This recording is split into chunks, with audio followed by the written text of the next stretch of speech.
ಇನ್ನು ಈ ಘೋರ ಯುದ್ಧದಿಂದ ನೂರಾರು ಕನ್ನಡಿಗರು ಮಧ್ಯಪ್ರಾಚ್ಯ ದೇಶಗಳಲ್ಲಿ ಸಿಲುಕಿದ್ದಾರೆ. ಸಾಕಷ್ಟು ಜನ ವಾಪಸ್ ಆಗ್ತಾ ಇದ್ದಾರೆ. ಆದರೂ ದುಬೈ, ಕತಾರ್, ಕುವೈತ್, ಜೋರ್ಡನ್ ಸೇರಿದಂತೆ 12 ದೇಶಗಳಲ್ಲಿ ಕನ್ನಡಿಗರು ತವರಿಗೆ ಮರಳೋದಕ್ಕಾಗಿ ಪರಿತಪಿಸ್ತಾ ಇದ್ದಾರೆ. ವಿಶೇಷವಾಗಿ ಯಾರೆಲ್ಲ ಪ್ರವಾಸಕ್ಕೆ ಹೋಗಿದ್ರು, ಅಲ್ಲೇ ಕೆಲಸ ಮಾಡ್ತಾ ಇರೋಂಥವ್ರು ಅಲ್ಲೇ ಸೆಟಲ್ ಆಗಿದ್ದಾರೆ, ಅವರು ಯಾವುದೇ ರೀತಿಯಾದಂಥ ಆತಂಕ ಇಲ್ಲ ಅಂತ ಹೇಳ್ತಿದ್ದಾರೆ. ಆದರೆ ಪ್ರವಾಸಕ್ಕೆ ಹೋದವರಿಗೆ ಇನ್ನೆಷ್ಟು ದಿವಸ ಅಲ್ಲಿ ಉಳ್ಕೊಳ್ಳೋದು ಅನ್ನುವಂತಹ ಸಮಸ್ಯೆಯೂ ಕೂಡ ಎದುರಾಗಿದೆ. ಸದ್ಯಕ್ಕೆ ದುಬೈನಲ್ಲಿ 150 ಕನ್ನಡಿಗರಿಗೆ ಅಲ್ಲಿನ ಕನ್ನಡ ಸಂಘಟನೆಯವರು ಊಟ, ವಸತಿ ವ್ಯವಸ್ಥೆಯನ್ನು ಮಾಡಿದ್ದಾರೆ. ಆದರೆ ರಾಜ್ಯ ಸರ್ಕಾರ ಆದಷ್ಟು ಬೇಗ ಆರ್ಥಿಕ ನೆರವು ನೀಡಬೇಕು ಅನ್ನೋಂಥದ್ದು ಸಂಕಷ್ಟಕ್ಕೆ ಸಿಲುಕಿರುವವರು ಮಾಡಿಕೊಳ್ತಾ ಇರುವಂತಹ ಮನವಿ. ವಾರ್ ಎಫೆಕ್ಟ್, ದುಬೈನಲ್ಲಿ ಕನ್ನಡಿಗರ ಲಾಕ್.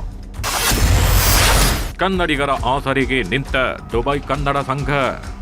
ಇರಾನ್ ಇಸ್ರೇಲ್ ಯುದ್ಧದಿಂದಾಗಿ ದುಬೈನಲ್ಲೇ 150ಕ್ಕೂ ಹೆಚ್ಚು ಕನ್ನಡಿಗರು ಲಾಕ್ ಆಗಿದ್ದಾರೆ. ಬೆಂಗಳೂರಿನಿಂದ ದುಬೈ ಪ್ರವಾಸಕ್ಕೆಂದು 30 ಮಂದಿ ಕನ್ನಡಿಗರು ಹೋಗಿದ್ರು.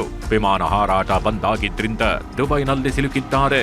ದುಬೈನಲ್ಲಿ ಸಿಲುಕಿದ್ದ ಬಳ್ಳಾರಿ ಹಾಗೂ ದಾವಣಗೆರೆಯ 50 ಜನರು ತಾಯ್ನಾಡಿಗೆ ವಾಪಸ್ ಆಗುತ್ತಿದ್ದಾರೆ. ರಾತ್ರಿ 9:40ಕ್ಕೆ ಶಾರ್ಜಾದಿಂದ ವಿಮಾನ ಕೇರಳದ ಕೊಚ್ಚಿನ್ಗೆ ಹೊರಡಲಿದೆ. ಕೊಚ್ಚಿನ್ನಿಂದ ಬೆಂಗಳೂರಿಗೆ ಮತ್ತೊಂದು ವಿಮಾನದಲ್ಲಿ ಬರುವ ವ್ಯವಸ್ಥೆ ಮಾಡಲಾಗಿದೆ. ಇನ್ನು ದುಬೈನಲ್ಲಿರುವ ಕನ್ನಡಿಗರು ಪ್ರವಾಸಿಗರ ನೆರವಿಗೆ ನಿಂತಿದ್ದಾರೆ. ಆತಂಕ ಇದೆ, ಇಲ್ಲ ಅಂತ ನಾನು ಹೇಳ್ತಿಲ್ಲ. ಬಟ್ ಪರವಾಗಿಲ್ಲ, ಅಷ್ಟು ಸ್ವಲ್ಪ ಸೇಫ್ಟಿ ಇದೆ. ಎಮರ್ಜೆನ್ಸಿಗೆ ಆಂಬ್ಯುಲೆನ್ಸಸ್ ಇದೆ, ಪೊಲೀಸ್ ಇದ್ದಾರೆ, ಎಲ್ಲನೂ ಸೇಫ್ಟಿ ಇದೆ. ಆಯ್ತಾ?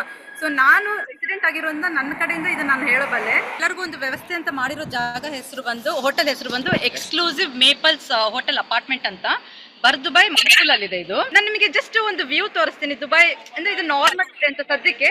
ಹೌದು, ನಾನು ಹೇಳಿದಂಗೆ ಆತಂಕ ಇದೆ, ರೋಡಲ್ಲಿ ವೆಹಿಕಲ್ಸ್ ಎಲ್ಲ ಕಮ್ಮಿ ಆಗಿದೆ.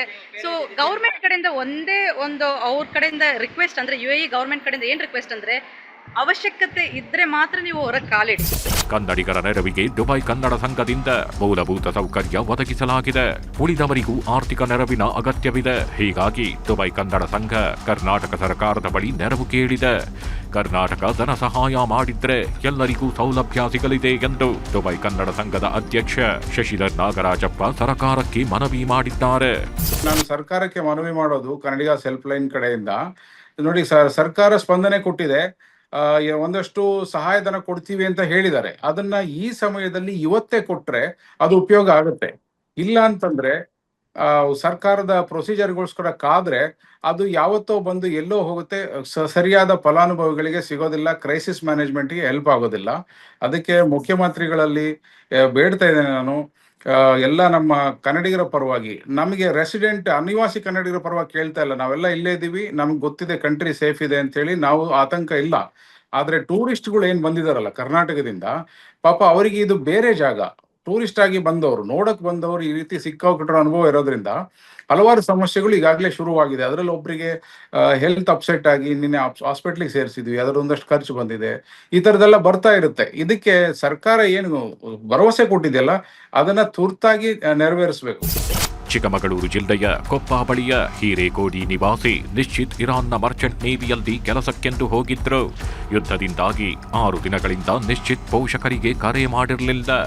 ಇದರಿಂದ ಭಯಗೊಂಡಿದ್ದ ಪೋಷಕರು ಮಗನನ್ನ ವಾಪಸ್ ಕರೆಸಿ ಅಂತ ಮನವಿ ಮಾಡಿದ್ರು. ಸದ್ಯ ಈ ಬಗ್ಗೆ ನ್ಯೂಸ್ 18 ಕನ್ನಡ ವರದಿ ಬಿತ್ತರ ಮಾಡಿತ್ತು. ಇನ್ನು ಈ ವರದಿ ನೋಡಿದ ಅನಿವಾಸಿ ಭಾರತೀಯ ಸಮಿತಿ ಮಾಜಿ ಉಪಾಧ್ಯಕ್ಷೆ ಡಾಕ್ಟರ್ ಆರತಿ ಕೃಷ್ಣ ನಿಶ್ಚಿತ್ ಸೇಫ್ ಆಗಿದ್ದಾರೆ ಎಂದಿದ್ದಾರೆ. ಮಗನ ಬಗ್ಗೆ ಕಾಳಜಿ ತೋರಿದ್ದ ನಿಶ್ಚಿತ್ ತಂದೆ ನ್ಯೂಸ್ 18ಗೆ ಧನ್ಯವಾದ ತಿಳಿಸಿದ್ದಾರೆ. ಒಂದು 7-8 ದಿನದಿಂದ ಫೋನ್ ಮಾಡಿರಲಿಲ್ಲ. ಅವನು ಏನಾಗಿದೆ ಏನೋ ಅಂತ ನಮಗೂ ಗೊತ್ತಿರಲಿಲ್ಲ. ಈಗ ಒಂದು ಧೈರ್ಯ ಆಗಿದೆ. ಯಾರು ನಮ್ಮ ಆರತಿ ಕೃಷ್ಣ ಫೌಂಡೇಶನ್ ಅವರು ನ್ಯೂಸ್ 18 ಚಾನಲ್ ಕನ್ನಡ ತುಂಬ ಹೆಲ್ಪ್ ಮಾಡಿದ್ದಾರೆ ನಮಗೆ. ಅವರಿಗೆ ತುಂಬ ಧನ್ಯವಾದಗಳನ್ನು ಹೇಳಕ್ಕೆ ಇಷ್ಟಪಡ್ತೀನಿ ನಾನು. ದುಬೈನಲ್ಲಿ ಸಿಲುಕಿರುವ ಬೀದರ್ ಮೂಲದ 7 ಜನರ ಜೊತೆ ಸಂಸದ ಸಾಗರ್ ಖಂಡ್ರೆ ಕರೆ ಮಾಡಿ ಮಾತನಾಡಿದ್ದಾರೆ. ನಿನ್ನೆಯಷ್ಟೇ ಬೀದರ್ ಕನ್ನಡಿಗರು ದುಬೈನಲ್ಲಿ ಸಿಲುಕಿರುವ ಕುರಿತು ನ್ಯೂಸ್ 18 ವರದಿ ಬಿತ್ತರ ಮಾಡಿತ್ತು.